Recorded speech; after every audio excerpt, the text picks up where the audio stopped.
국민의힘 상황도 살펴볼 텐데 김도읍 정책위 의장이 오늘 도리어 사퇴한다고 밝혔습니다. 도대체 어떤 의미와 이유가 있는 건지 좀 궁금합니다. 김도읍 의원 얘기부터 직접 들어보겠습니다. 국민의힘은 당시 비상계엄 선포로 인해 국민 여러분께 불안과 혼란을 드린 점 참담한 심정으로 깊이 새기고 있습니다. 국민의힘이 배출한 대통령 재임 중 이러한 사태가 발생했다는 사실 그 자체에 대해 국민 여러분께 진정 송구하다는 말씀 드립니다. 이제 초심으로 돌아가 철저히 성찰하고 쇄신하겠습니다. 보신 것처럼 지난달 30일에는 계엄에 대해서 사과를 했었습니다. 그런데 오늘 전격적으로 사퇴를 했어요. 여러 가지 지금 배경이 나오고 있어요. 일단 서정욱 변호사는 왜 사퇴했다고 보세요? 뭐 몇 가지 이유가 있는데요. 네. 이분이 그 임명될 때부터 이준석계다. 네. 이런 쪽에 강성 우파 당원들이 많이 비판했었어요. 이준석계다. 네. 그때 당직했잖아요. 그리고 이제 그 특검에 찬성을 한 거예요. 그쪽에 많은 비판했었어요. 네. 근데 이분이 이제 그 상설 특검에만 찬성하고 개별 특검에는 찬성 안 했거든요. 네. 그래서 제가 여기 방송에서 많이 변호를 해줬어요. 저는 김도읍하고 친하니까 네. 변호를 많이 해주는데 하여튼 그 강성 지지층에서 이준석계 그다음에 특검 찬성 그러고 이번에 사과한 거 있잖아요. 여기에 대해서 계속 비판이 나왔던 거예요. 그러다 보니까 이제 그 본인이 아마 노선에 좀 차이가 있었다. 장동혁 대표는 이제 그 아무래도 김민수 최고위원이나 김재원 이쪽으로 이게 강성 지지층을 좀 보고 사과 안 하잖아요. 근데 본인은 이제 그 사과도 하고 계속 그좀 혁신이나 이게 중도 쪽으로 나가야 된다.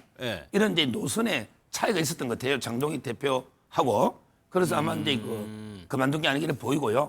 거기다가 하나 더 추가한다면 이분이 부산시장이 상당히 또 뜻이 좀 있습니다. 제가 알기로. 아마 이게 시장에 출마하는 사람들 오시원 시장도 그렇지만 아무래도 이게 중도 쪽으로 한 표가 더 아쉽잖아요.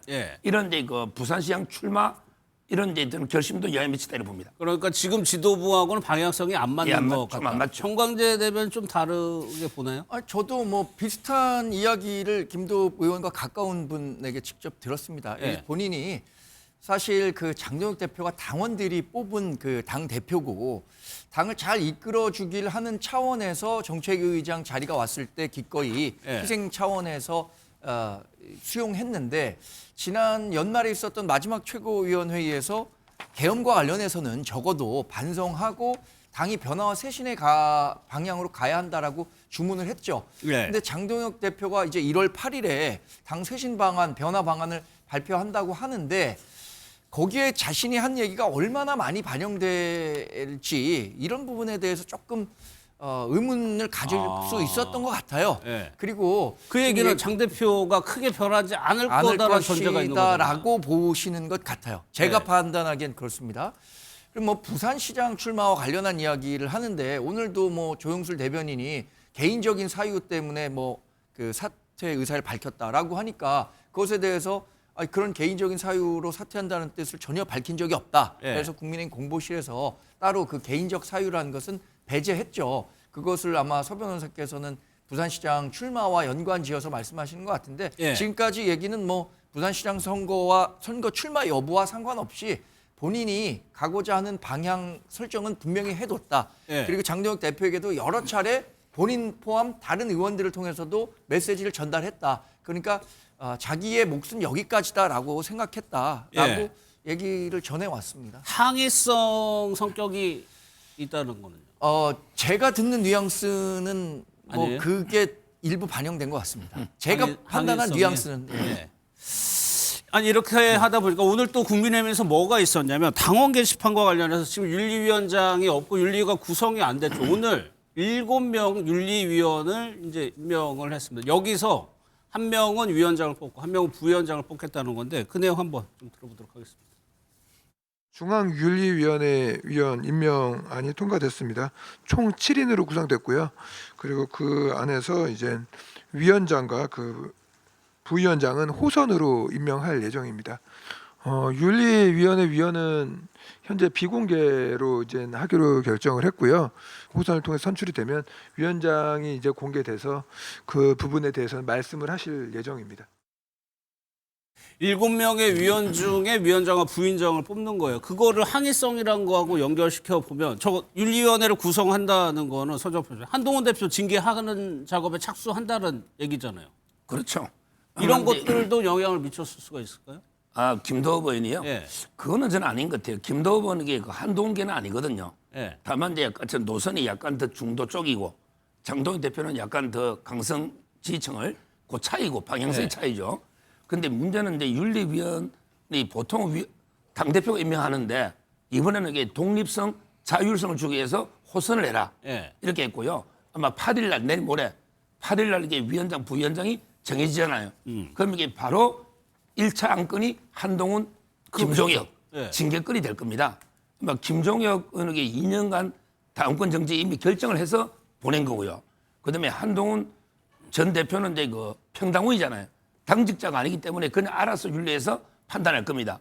아마 윤리위 7명이 전원 바뀌었거든요. 예. 나이도 이게 다 대충 공개되는데 이름은 공개를 안 하지만 예. 뭐 그래서 아마 이게 윤리위원들이 제가 보기에는 상당한 징계 수준이 나오지 않을까. 그 아, 구성 그래요? 면면을 밝힐 수는 없지만 네. 이렇게 보입니다. 8일에 장 대표 쇄신안 나온다는 거 아닙니까? 그럼 8일이 뭔가 분기점이 되겠네요. 국민의힘에서. 근데 윤리위 구성과 관련해서도 여러 뒷말들이 지금 나오고 있어서 네. 좀 걱정입니다.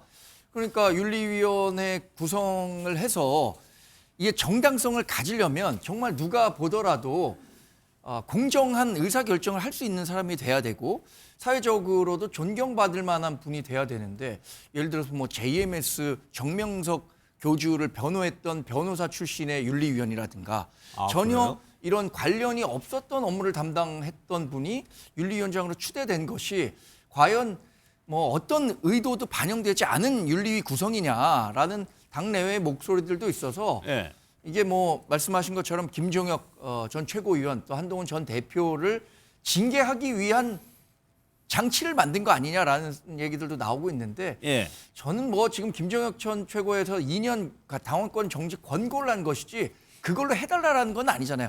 권고를 하되 윤리위원회에서 자체적으로 판단하라는 것이니까 지금 얘기되고 있는 수준으로 뭐 한동훈 전 대표나 김종혁 전 대표에 대해서 징계 수위가 그렇게 높게 나타날 거라고 생각하지는 않는데 만약에 그 수위가 정말 높게 나타난다면 당에도 꽤 내홍이 있겠죠. 파국까지는 아니고. 파국은 피해야죠 우리가. 이제 선거가 얼마 남지도 않았는데. 알겠습니다.